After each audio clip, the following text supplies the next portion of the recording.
Hey crafty family! Hope everybody had a nice 4th of July weekend. Yeah, it looks different, doesn't it, than it normally does when I film. It's because I'm in my kitchen. My very messy kitchen. As you can see, I've made a mess already.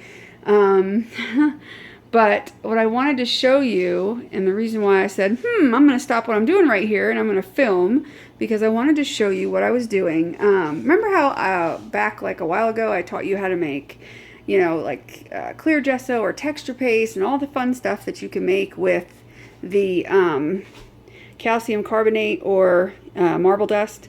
Well, I have found in my playing around that if you take the marble dust in its initial form, which is kind of like a flower, that's what it kind of reminds me of, like a nice dense flower. And I take it and I process it 2 times because I've got an order for texture paste, and I'm also giving some to somebody, and I'm also got an order for clear gesso. So I had to make some more stuff, and I figured now was a good time to show you this while I have orders to fill anyway. So I do a 2-step process with my calcium carbonate, and you don't have to do this. The reason I do it is because for the texture paste, it makes it just a bit smoother. It makes it a little, somewhat smoother, probably a lot smoother. I guess. Yeah, I guess it does. It's, pretty much a lot smoother. You don't need to do it. If you just mix and mix and mix your, this with your ingredients, and just keep mixing it and stuff, it'll smooth out. But this helps eliminate my need to, or, have to mix, which with me having arthritis can get kind of, painful. And this is also great for making when you make gesso, because it just blends so much better when you do it this way. And basically what I do is I take the calcium carbonate, that's the original form. Obviously it didn't come in a mason jar, that's just all I have left. I have to place an order because I need some. And I place it in this little thing that I use strictly for crafts and for like mixing, just stupid stuff that I don't use it for food, in other words. It's just a little cheapy thing I got at a yard sale. So what I did was I took it and I put it inside of here, and it has the little blade, the blades that rotate and that sits on the bottom. And excuse the noise, but I'll show you. And I'll hold that down, and I'll do that for about 2 minutes, and that was about that full of the calcium carbonate, and I let that happen.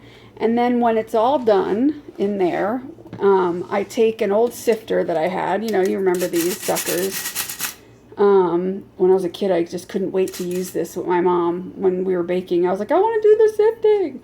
But anyway, and then I take it an extra step and I dump it into here, and then I sift it down into here, and then it just becomes way fluffier, and in my opinion, it just makes it better. Now, obviously, you do not have to do this to make your gesso or your paste. You don't have to. It'll be fine without it, but I just like it to be a little bit smoother. That's just my taste.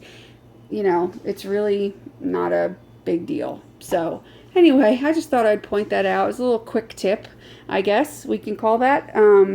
So if you're going to use the calcium carbonate, you can do one or the other, or both of these things I showed you. You don't have to do both. I'm just crazy. You could just do like this, or you can do the sifter, or you can even take like one of those, hold on, let me see if I can find it here really quick, and I apologize. You could take one of these, if you have one with smaller holes than this, and you can sift it this way, and you do it a few times. I think there's a way to sift with one of these. At least I remember like somebody sifting flour with something like this. So I don't know if that'll work, but you could try it if you don't have a sifter and you don't have like one of these little doohickeys. Don't know. Anyway, that's it. Quick tip. I hope you guys have a great rest of your night, and make sure you do what you love and love what you do. See you later.